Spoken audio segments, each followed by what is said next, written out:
এই যে ভেক্টর এবং প্লাজমিড। ঠিক আছে, আমি আবার একটু তোমাদেরকে দেখিয়ে দিচ্ছি। তাহলে বেসিক্যালি আমরা এখানে প্রথমে দেখলাম যে ভেক্টর কাকে বলে, ভেক্টরের হতে গেলে মানে আইডিয়াল ভেক্টর হতে হলে কি কি বৈশিষ্ট্য থাকা দরকার রয়েছে। টাইপস অফ ভেক্টরের মধ্যে দেখলাম আমরা এখানে ক্লোনিং ভেক্টর এবং এক্সপ্রেশন ভেক্টর। ঠিক আছে, সেই সঙ্গে তোমরা দেখলে যে প্লাজমিড ভেক্টর কাকে বলে, আমরা প্লাজমিড কাকে বলে দেখলাম, প্লাজমিড ভেক্টর কাকে বলে দেখলাম আমরা।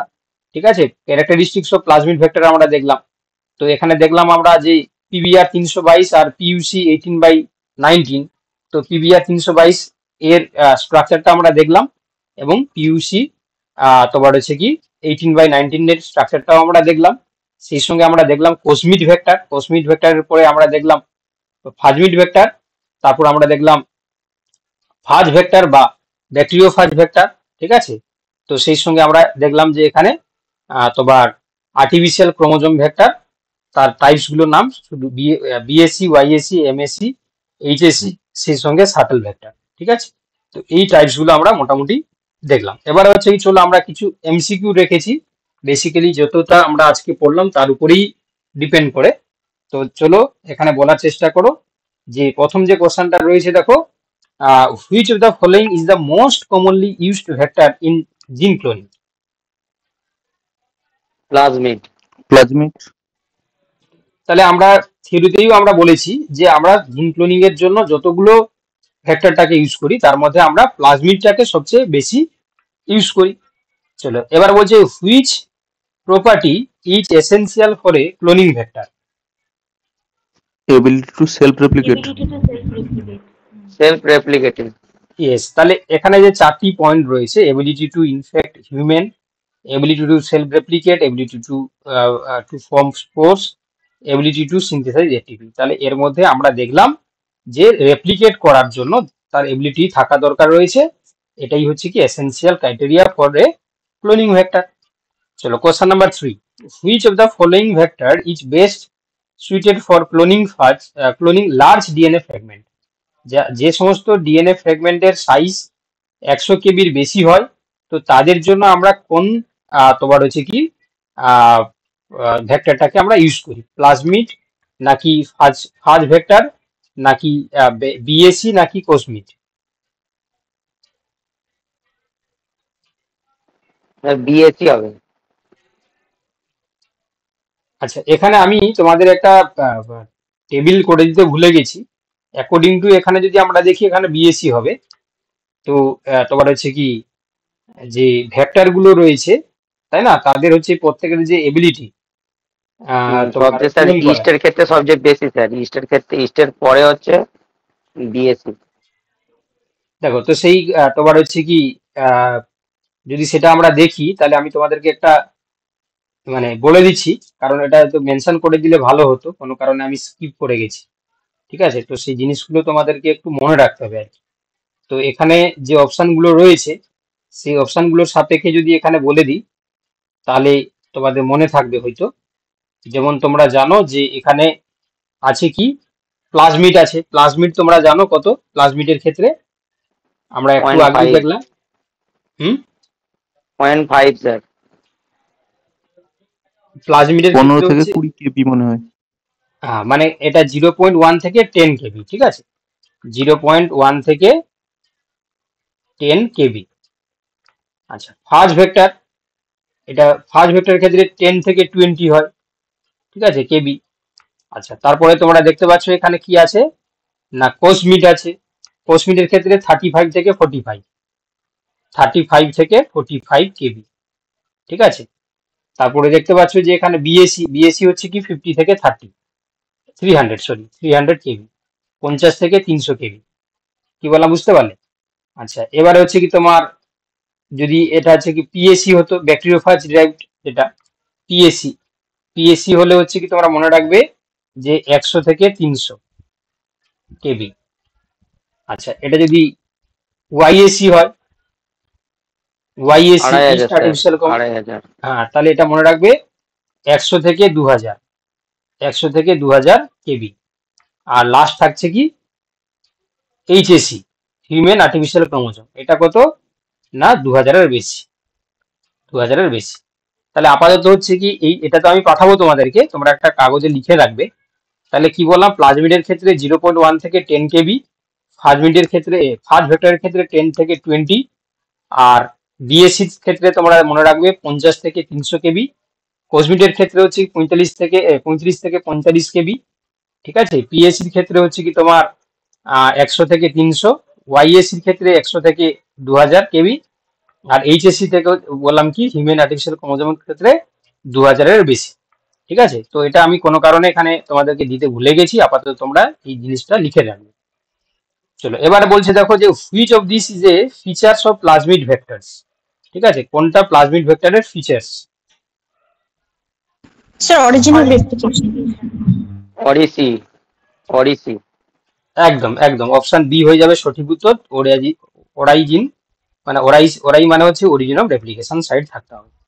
আচ্ছা, the function of origin of replication in a vector is to, এটা তো তোমরা বুঝতেই পারছো যেটা কি করবে, এটা করবে allow replicate of vector DNA, ঠিক আছে, allow replicate of vector DNA. আচ্ছা, এবার বলছে কোসমিট আর hybrid vector that combine features of ডেস। কোসমিট তাহলে কি কি দিয়ে তৈরি হলো, আমি পড়িয়েছি কিন্তু। কোসমিট তাহলে কি কি, প্লাজমিড প্লাস কসমিড আর ভাইরাস, ভাইরাস আর প্লাজমিড। কি হবে গো? তাহলে কোসমিড হচ্ছে কি দিয়ে তৈরি হচ্ছে, ফাজ এন্ড প্লাজমিড। ভাইরাস তাহলে কস ফাজের সাইটে বলেছিলেন আর একটা প্লাজমিড। হ্যাঁ, তাহলে কোষ সাইটটা কার, ফাজের মধ্যে, তাহলে ফাজের হচ্ছে কোষ সাইট যেটা থাকবে তার সঙ্গে হচ্ছে প্লাজমিড, তাহলে অপশন সি এরটা এখানে করে দাও। আচ্ছা, a vector must contain a selectable marker, which is the function of selectable marker? Identify transform cell. Identify transform cell. একদম একদম ঠিক বলেছি, আইডেন্টিফাই আইডেন্টিফাই ট্রান্সফর্ম সেল। চলো এবার বলছে which of the following is not A commonly used selectable marker in plasmid vector. টেলোমারেজ জিন কি আমরা ইউজ করি বাবা? তাহলে এটাই হবে, অপশন ডি এরটা হবে। আচ্ছা, which of the following which of this vectors can replicate in both prokaryotic and eukaryotic cell? কোনটাকে আমরা প্রোক্যারিওট এবং ইউক্যারিওট দুটোর ক্ষেত্রে আমরা ইউটিলাইজ করি? খুব ভালো কোশ্চেন, এটা মনে রাখবে, শাটল ভেক্টর, ঠিক আছে। শাটলটাকে আমরা প্রোক্যারিওট এবং ইউক্যারিওট দুটোর ক্ষেত্রে আমরা ইউটিলাইজ করি। আচ্ছা, পিইউসি 18 এবং পিবিআর 322 আর এক্সাম্পলস অফ ডেস। তাহলে বুঝতেই পারছো এগুলো হচ্ছে প্লাজমিড ভেক্টরস, এগুলো হচ্ছে কি প্লাজমিড ভেক্টরস। আচ্ছা, which of the following is true about PBR 322? কোনটা হচ্ছে পিবিআর 322 সম্বন্ধে সত্য? It has two antibiotic resistant genes. It has two antibiotic resistance. ওই অ্যান্টিবায়োটিক রেজিস্ট্যান্স জিন হবে। Ampicillin tetracycline.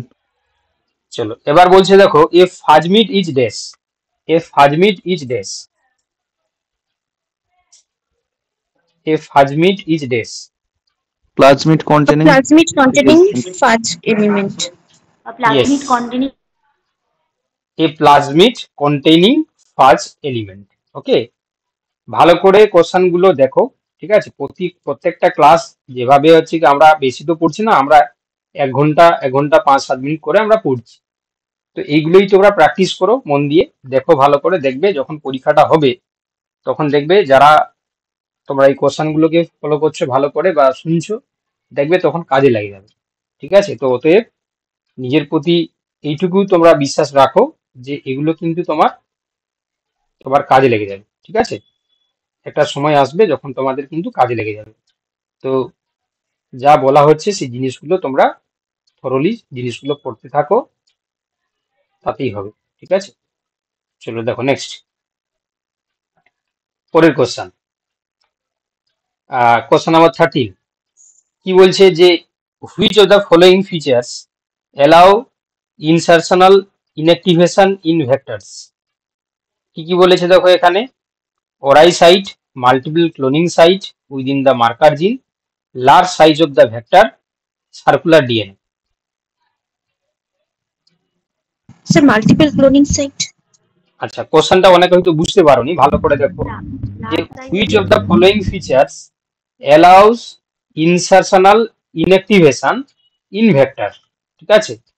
তো এখানে তোমাদেরকে বলেছে যে ori site, multiple cloning site within the marker gene, আর হচ্ছে large size of the vector নাকি সার্কুলার ডিএনএ। তাহলে এখানে উত্তর হয়ে যাবে অপশন বি এরটাই হয়ে যাবে, যে অপশন বি বলছে একদম ঠিক বলেছে, multiple cloning site within the with marker gene. আচ্ছা, কোশ্চেন নাম্বার 14 কি বলেছে?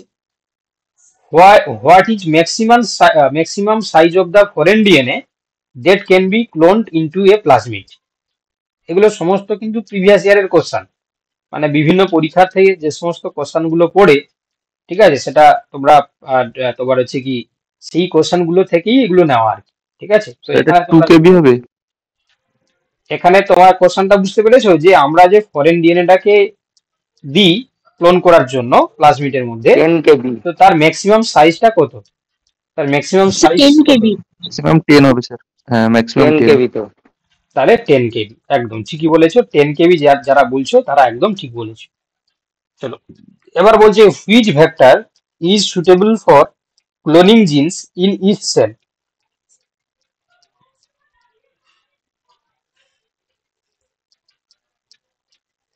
YAC। PVR322. ইচ সেল বলেছে মানে কি হবে? ওয়াইএসি, ইস্ট আর্টিফিশিয়াল ক্রোমোজোম, একদম ঠিক বলেছো, বি এরটা। YAC। আচ্ছা, question number 16, which of the following is not a characteristics of an ideal cloning vector?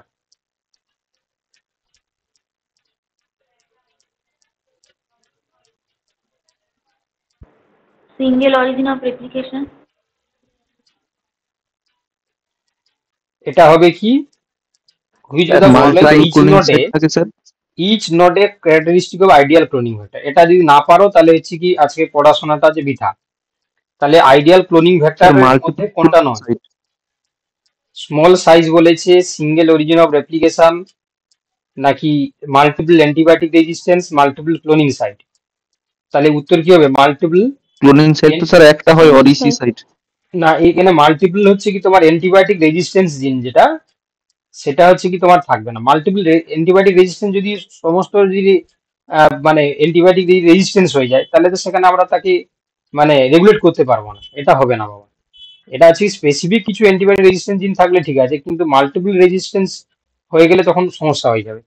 বাকিগুলো কিন্তু হচ্ছে কি তোমার হতে পারে মাল্টিপল ক্লোনিং সাইট হয়, single origin of replication, small size হতে হবে, কিন্তু এখানে মাল্টিপল অ্যান্টিবায়োটিক রেজিস্ট্যান্স জিনটা থাকবে না, কারণ সেক্ষেত্রে হচ্ছে কি সমস্যা হবে। চলো, এবার বলছে the role of multiple cloning site in a vector is to dash. একটা ক্লোনিং ভেক্টরের মধ্যে মাল্টিপল ক্লোনিং সাইট কি রোল প্লে করে?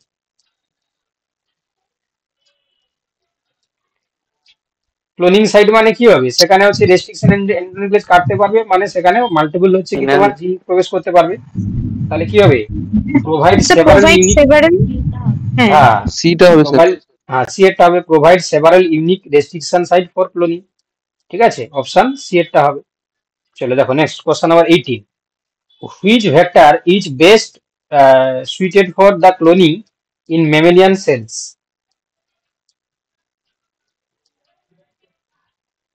এটা হবে viral vector like retroviral or adenoviral. চলো question number 19, selectable markers helps to distinguish dash. Selectable marker হচ্ছে কি ডিস্টিংগুইশ করতে হেল্প করে?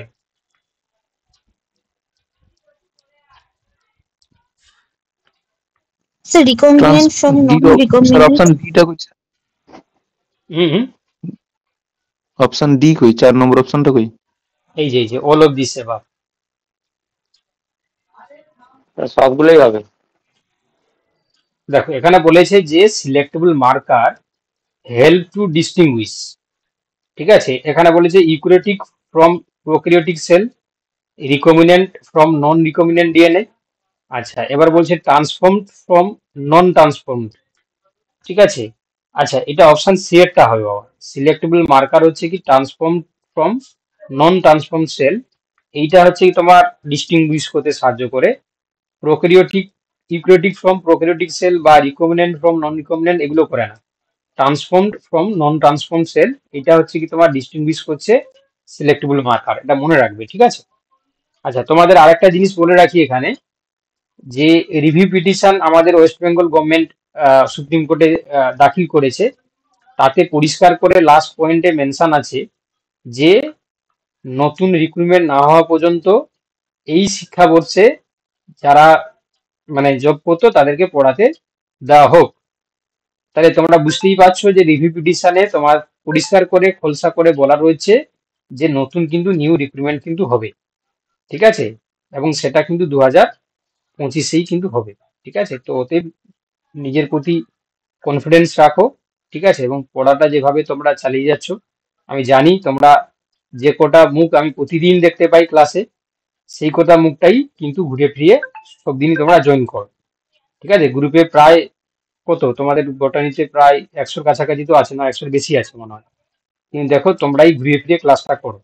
তো ওতে হচ্ছে কি তোমরা দেখো এই 2025 সালটা একটু পেশেন্স রেখে স্টাডিটাকে কন্টিনিউ করো, দেখবে তোমরা কিন্তু ক্র্যাক করে যাবে, ঠিক আছে। 2025 সালটা কিন্তু তোমাদের কাছে কাছে কিন্তু এটা ভাইটাল ইয়ার, এটা মাথায় ওই রেখে স্যার তোমরা পিএসসি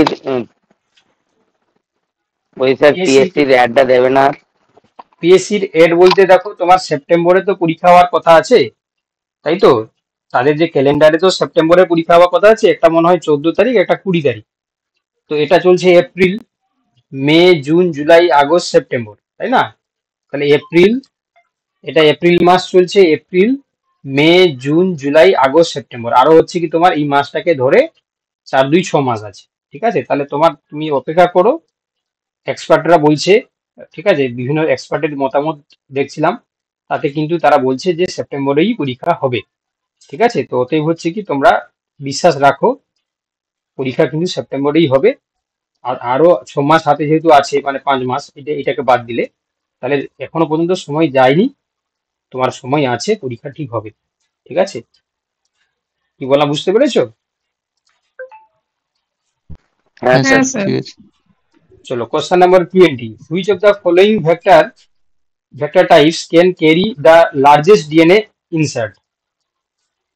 ওয়াইএসসি। ওয়াইএসসি। ওয়াইএসসি। তাহলে অ্যাকর্ডিং টু এখানে যা অপশন আছে আমরা করতে বা কোনটা করব, ওয়াইএসসি এখানে অপশনের সাপেক্ষে, ঠিক আছে। ইয়েস, অপশন আমরা অপশন ডি, আমি সি বলছি মুখে, অপশন ডি। তাহলে আশা করি তোমরা হচ্ছে কি 20 যে এমসিকিউ ছিল, আমরা যা যা আজকে পড়লাম ক্লোনিং ভেক্টর সম্বন্ধে, মানে ভেক্টর সম্বন্ধে, ঠিক আছে, সেই জিনিসগুলোই ছিল।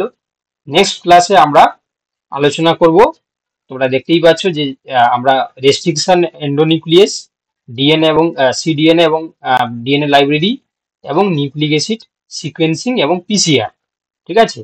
তো এতগুলোই তো যদি সবগুলো না হয়, তাহলে প্রথমের দিকগুলো আমরা আলোচনা করতে পারি রেস্ট্রিকশন এনজাইম নিয়ে, আর ডিএনএ এবং সিডিএন লাইব্রেরি নিয়ে আলোচনা করতে পারি, তারপরে ক্লাসে নিউক্লিক অ্যাসিড সিকোয়েন্স এবং পিসিআর নিয়ে স্যার আলোচনা হবে। প্রোটিন সিনথেসিসটা কি হয়েছে? হ্যাঁ, প্রোটিন সিনথেসিস তো বাবা, হ্যাঁ পড়ানো হয়েছে, তো রেকর্ডেড ক্লাসে পড়ানো হয়েছে, আমি লাইভ ক্লাস তোমাদেরকে দিইনি, তোমার ওই সোমা ম্যাডাম তোমাদেরকে পড়িয়েছিলেন, ঠিক আছে। যদি তোমার মনে হচ্ছে ওরে আবার রেকর্ডেড, একবার ওরে পড়বে, কি রেকর্ডেড ক্লাস আছে? হ্যাঁ রেকর্ডেড ক্লাস আছে, ঠিক আছে। যদি মনে হচ্ছে সেটা আবার পড়াতে হবে, তাহলে আমার সিলেবাস গুলো শেষ হয়ে যাক, তারপর তুমি বলবে, ঠিক আছে। সিলেবাস শেষ হয়ে গেলে বলবে, আমি পড়িয়ে দেবো। চলো স্যার ফর্ম তাহলে ফিল আপ কি আগস্ট থেকে স্টার্ট হবে? ওটা তোমার দেখো, যেহেতু সেপ্টেম্বর বলেছে, তাহলে সেপ্টেম্বর মানে আগস্ট তো আর হবে না, কারণ আগস্টের আগে হতে হবে। যে কোনো ফর্ম ফিল হ্যাঁ আপের আগে। 1.5 মাস 2 মাস হচ্ছে কি সময়ের পরে তারপরে পরীক্ষাটা হয়, কারণ 1.5 মাস 2 মাস হচ্ছে সময় একটু প্রিপারেশন নিতে ওদের সময় লাগে। ফর্ম ফিল আপ হওয়ার পরে তারা তোমার হচ্ছে কি স্কুলগুলোকে ইয়ে করবে, অ্যাসাইন করবে, পরীক্ষার সিট কোথায় কোথায় দিবে, এই জিনিসগুলো তাদের তো একটা কাজ করার একটা ব্যাপার থাকে। তো ওটাই হচ্ছে কি তুমি ধরে নিতে পারো যে যদি সেপ্টেম্বরে যদি পরীক্ষাটা হয়, তাহলে তার 2 মাস আগে, ঠিক আছে, মানে তোমার April, May, June, July, June July August, করে। জুন জুলাই করে, মানে জুলাই মাসের দিকে তোমার হয়ে যাবে আর কি, মানে জুনের দিকে তুমি একটা নোটিশ পেয়ে যাবে, ঠিক আছে। তো ওতে সেই সাপেক্ষে হচ্ছে হবে আর কি। আর সবাই যারা আছে ওই ওবিসি কেসের দোহাই দিচ্ছে, তার একটা অল্টারনেটিভ কিছু হয়ে বেরোবে, কারণ তোমার যদি 6 মাস সময় থাকে, 3 মাস সময় দিয়েছে সুপ্রিম কোর্ট রাজ্যকে, 3 মাসের মধ্যে 1 মাস তো প্রায় হতে গেল, বাকি থাকলো 2 মাস, 2 মাসের মধ্যে তো কিছু একটা ফাইসালা চলে আসবে। তো তার ক্ষেত্রে হচ্ছে কি তোমার কোনো এফেক্ট পড়বে না, ঠিক আছে। যেটা পিএসসি যে ক্যালেন্ডার সেই অনুযায়ী পরীক্ষা হবে, এইটুকু বিশ্বাস রাখো, ঠিক আছে। তোমার ডিউ টাইমে কিন্তু পরীক্ষা হয়ে যাবে, ওকে। চলো তাহলে আপাতত তোমাদের এখানেই ক্লাস থাকলো, তোমরা লেফট করে যাও।